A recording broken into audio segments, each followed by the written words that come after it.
भारतीय शक्ति चेतना पार्टी की राष्ट्रीय अध्यक्ष संध्या शुक्ला का 2 दिवसीय सागर संभाग में दौरे पर जिला स्तरीय 40 पाठ में सम्मिलित हुई। पथरिया नगर में जिला स्तरीय 40 पाठ में भ्रष्टाचारियों सिर्फ देश को बचाने के लिए राष्ट्रीय अध्यक्ष के द्वारा बात कही गई।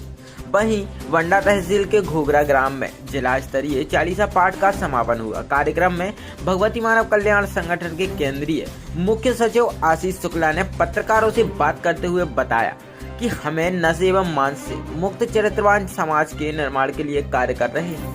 वहीं उन्होंने दमोह पुलिस अधीक्षक का भी जिक्र किया कि कितनी बड़ी विडंबना की बात है कि हमारा संगठन लगातार समाज की सेवा कार्य एवं अवैध शराब की धरपकड़ कर रहा है। जहां उनका सहयोग होना चाहिए वहां उनके द्वारा अवैध शराब की धरपकड़ पर रोक लगाई जा रही है। ये कहीं न कहीं पुलिस प्रशासन के लिए बहुत निंदनीय बात और भी विभिन्न मुद्दों पर चर्चा की गई। आइए हम सुनते हैं केंद्रीय प्रमुख सचिव के द्वारा क्या कुछ कहा गया।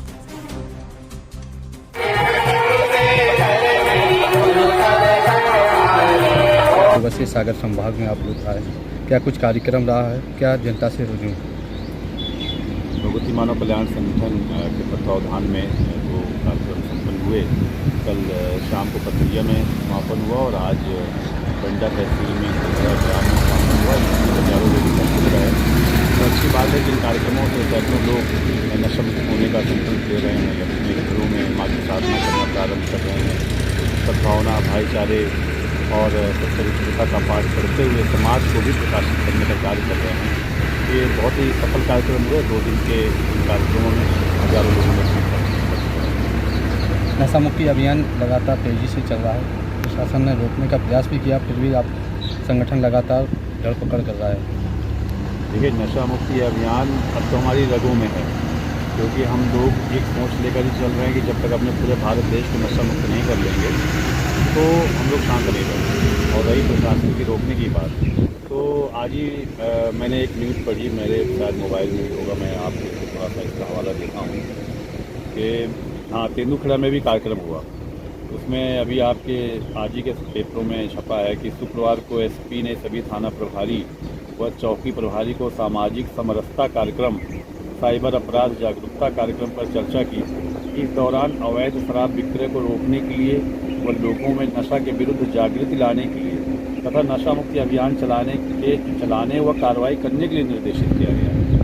ये समाचार सुन के तो मैं बहुत ही विचार में, बहुत ही पशुपेश में पड़ गया कि ये दोहरा चरित्र कैसा है, ये क्या खेल चल रहा है। जो भगवती मानव कल्याण संगठन प्रत्यक्ष रूप से समाज में जहाँ एक तरफ लाखों परिवारों को नशा मुक्त कर रहा है, वहीं अवैध शराब के विरुद्ध एक बड़ी मुहिम चला कर रखी है। पिछले कुछ वर्षों में 1,500 से अधिक स्थानों पे शराब माफियाओं से आमना सामना करके हम लोगों ने अवैध शराब पकड़ी और कानून के हवाले करके कार्रवाई कराई।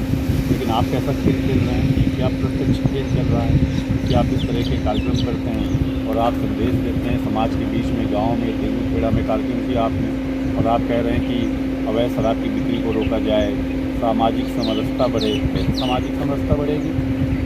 जगह जगह पर लोग शराब पी के घूम रहे हैं।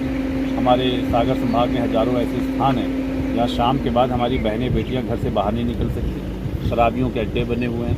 अवैध शराब गांव-गांव जाकर युवाओं को, बुजुर्गों को, बड़ों छोटों सबको पिलाई जा रही है। एक तरफ आप अपने पूरे थानों पर निर्देश दे रखा है कि भगवती मानव कल्याण संगठन शराब नहीं पकड़ सकता, उसको अधिकार नहीं है, पकड़ेगा तो हम कार्रवाई नहीं करेंगे। इस तरह से आपके टीआई खुलेआम कह रहे हैं, और दूसरी तरफ आप कह रहे हैं कि अवैध शराब के विरुद्ध कार्रवाई। देखिए, क्या प्रत्यक्ष खेल चल रहा है? क्या शराब माफियाओं को संरक्षण देने का कार्य चल रहा है? कि समाज को आप बताना चाहते हैं कि आप सामाजिक समरसता बढ़ाना चाहते हैं, और एक तरफ अवैध शराब पिलाई जा रही है और जो संगठन प्रत्यक्ष काम कर रहा है, जिसकी सराहना करनी चाहिए, उस पर आप रोक लगाने की बात करते हैं। जबकि उस संगठन के लिए पूर्व में कई पुलिस अधीक्षक महोदय आए, उनकी हम लोगों ने इतनी प्रशंसा की, जिन्होंने स्पष्ट आदेश किया कि भगवती मानव कल्याण संगठन कहीं पर भी शराब पकड़ता है, आप उनकी कार्रवाई में मदद करिए, उनकी सराहना करिए। और आप सराहना तो दूर की बात है, आपने आदेश किया कि हम समर्थन नहीं करेंगे। तो ये दोहरा चरित्र और दोहरा, क्योंकि दंगे करवा करके भी जो सत्ता प्राप्त करने का प्रयास करते हैं, मगर यह विचारधारा परम पूज्य गुरुदेव जी दे रहे हैं जो मानव के बारे में भी सोचते हैं, जो जीव जंतुओं के बारे में भी सोचते हैं, जो गौ रक्षा की भी बात करते हैं, जो गंगा की रक्षा की भी बात करते हैं, जो गौरी की भी रक्षा की बात करते हैं। आज महिलाओं पर हो रहे अत्याचार किसी से छुपे हुए नहीं है। एक दिन का अखबार ऐसा नहीं जाता, एक दिन भी टीवी चैनलों में न्यूज जब खोल करके देखो, एक दिन ऐसा नहीं जाता जहां कहीं ना कहीं हमारी महिलाओं पर अत्याचार ना हो रहे हों। आज कोई हमारा दर्द सुनने वाला नहीं है। इसीलिए परम पूज्य गुरुदेव जी ने तीसरी धारा का गठन किया है। इस धारा से जुड़ करके हम राजनीति में भी परिवर्तन लाएंगे। हम समाज सेवा का तो कार्य कर ही रहे हैं, हम समाज में सुधार का कार्य तो कर ही रहे हैं, हम राजनीति में भी परिवर्तन अवश्य लाएंगे और इन भ्रष्टाचारी नेताओं को बताएंगे अब तुम्हारा समय समाप्त हुआ, अब तुम हमारा शोषण करके अपने बड़े बड़े महल खड़े नहीं कर सकते, अब तुम्हें जनता की आवाज सुननी होगी, क्योंकि भारतीय शक्ति चेतना पार्टी आज समाज की आवाज बनकर के उभर रही है। आज मध्य प्रदेश में भाजपा और कांग्रेस के बाद यदि कोई सबसे बड़ी पार्टी है, तीसरे विकल्प के रूप में है, तो वह भारतीय शक्ति चेतना पार्टी है। हमने भाजपा को भी देखा, हमने कांग्रेस को भी देखा, अब तीसरे विकल्प के रूप में इनसे तो हम त्रस्त हो चुके हैं, इनसे तो हम कोई उम्मीद कर ही नहीं सकते, क्योंकि बदल बदल करके भाजपा भी आई, कांग्रेस भी आई। यदि कार्य करना होता तो आजादी के 75-76 सालों बाद भी हमारी यह दुर्दशा न होती।